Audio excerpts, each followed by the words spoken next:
cuénteme, para empezar, ¿por qué es problemático que se use la plata de la pauta en promocionar a un funcionario, en este caso el presidente, pero se lo pregunto sobre todo porque es muy común ver las caras de los políticos, dirigentes locales, dirigentes nacionales, en los medios, en los artículos, en las portadas, en los paraderos de los buses. Es decir, estamos tan acostumbrados que creo que es importante empezar por ahí. ¿Cuál es el problema con poner la pauta oficial a disposición de las personas? Lo primero que hay que aclarar es que los recursos de publicidad oficial tienen un objetivo muy claro y es ser la comunicación entre los funcionarios públicos y los ciudadanos. Pero eso tiene unos límites que debe ser, pues sobre todo enfocado cuando es necesario hablar de políticas públicas, cuando es necesario hablar de valores ciudadanos o cuando ocurren emergencias como puede ser la pandemia actual. Ese es el marco a grandes rasgos en los que se mueve la publicidad oficial. Desafortunadamente en Colombia, y no solamente es un caso de este gobierno y del presidente Iván Duque, sino es algo que hemos visto también en otras administraciones y en otros a nivel departamental y a nivel municipal, donde esos recursos se terminan convirtiendo en una billetera pública para maquillaje individual, ¿no? Es decir, para verme más bonito y para hacer que mi gestión pues se engrandezca. Y ese es un problema no solamente, digamos, como que termina afectando una mala utilización de recursos públicos, sino que termina teniendo también un impacto en los medios de comunicación, en la información que están recibiendo los ciudadanos. Entonces eso como para un marco inicial, y de ahí ya se desprende que, y esto insisto, no solamente ocurre en Colombia, sino que también es un problema muy serio en muchos países como México, Argentina, Brasil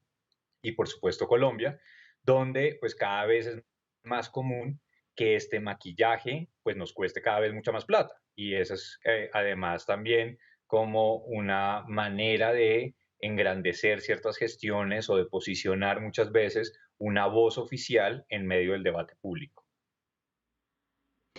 Hay un punto en el que se hace especial énfasis en este primer video, en esta primera entrega de Pauta Visible sobre los gastos del gobierno Duque y es el componente de redes sociales.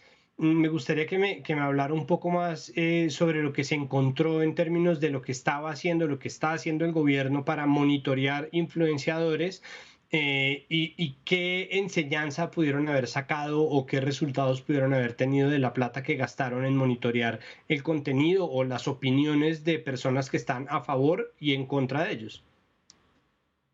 Sí, yo creo que el gasto en redes sociales es uno de los puntos más preocupantes de lo que observamos en haciéndole el seguimiento a la publicidad del presidente Duque, porque hay dos cosas. Por un lado es que encontramos unos contratos donde se pide categorizar a unos influenciadores en redes sociales y a estos se les parametrizaba entre positivos, negativos y neutros.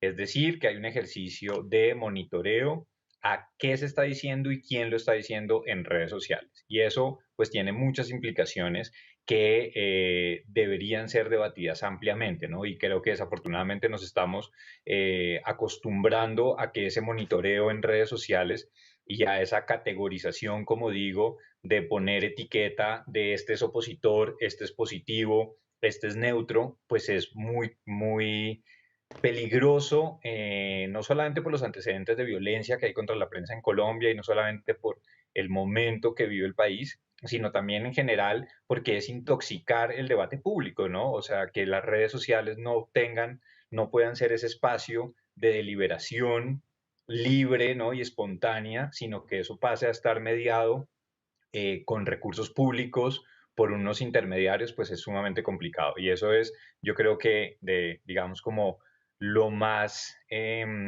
o la principal alerta que nosotros advertimos en esta investigación que hicimos, ¿no? Y ahí en pautabisible.org pueden encontrar la lista de todos los influenciadores que la misma presidencia nos entregó a nosotros de quienes estaban monitoreando. Y llama mucho la atención que ahí se encuentre algunos colectivos de parodia como Actualidad Panamericana, hasta el propio Álvaro Uribe, ¿no?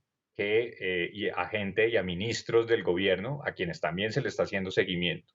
Y en ese contrato llama también la atención que indiquen que la mala imagen del gobierno es culpa o responsabilidad de los comentarios en redes sociales. Entonces, hay una obsesión de, digamos, como una nueva oleada de dirigentes con las redes sociales y con conseguir datos, los metadatos de redes sociales para saber qué está pasando en ese universo desconocido y lo quiero saber todo, ¿no? Y ese quiero saberlo todo, pero sin un propósito tampoco claro, ¿no? Entonces, creo que ahí, pues, como digo, confluyen muchos aspectos a ser debatidos y sobre todo, pues, como digo, unas alarmas muy preocupantes.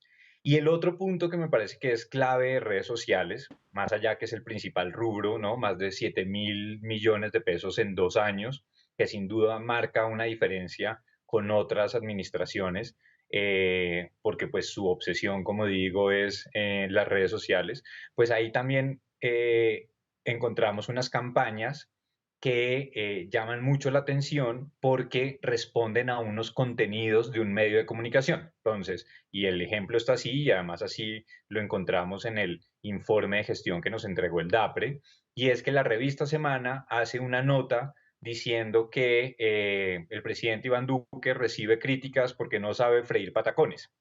Eh, o sea, ese es el titular, no estoy exagerando, para que miremos hasta qué punto llega también como esa obsesión de controlar el qué se está diciendo. Entonces, a partir de ahí,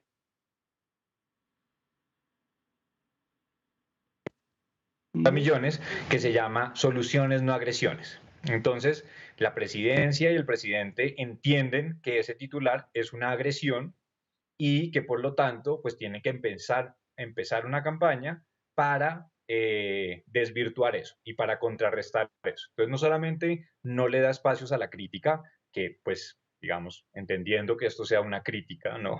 Que a uno lo molesten por no freír patacones, pero que esto es hasta ese punto de irritabilidad y ahí empezar una campaña con recursos públicos estatales para decir las fuentes oficiales son las que todos los ciudadanos deberían consultar. Entonces es querer imponer pues ese discurso oficial, ¿no? Entonces creo que esto es algo que no habíamos visto antes, ¿no? Esto muestra pues desafortunadamente no hay espacio para la crítica o este gobierno no lo entiende así y que ha estado muy desubicado en este primer mandato con estos recursos de publicidad, ¿no? Empezando unas campañas que pues no tienen ni el propósito de lo que debería ser la publicidad, sino que buscan pues es minimizar la crítica y mejorar su imagen y posicionarse al mismo tiempo que se está controlando lo que se debate y lo que se dice en redes sociales. Perfecto, pues Jonathan, muchísimas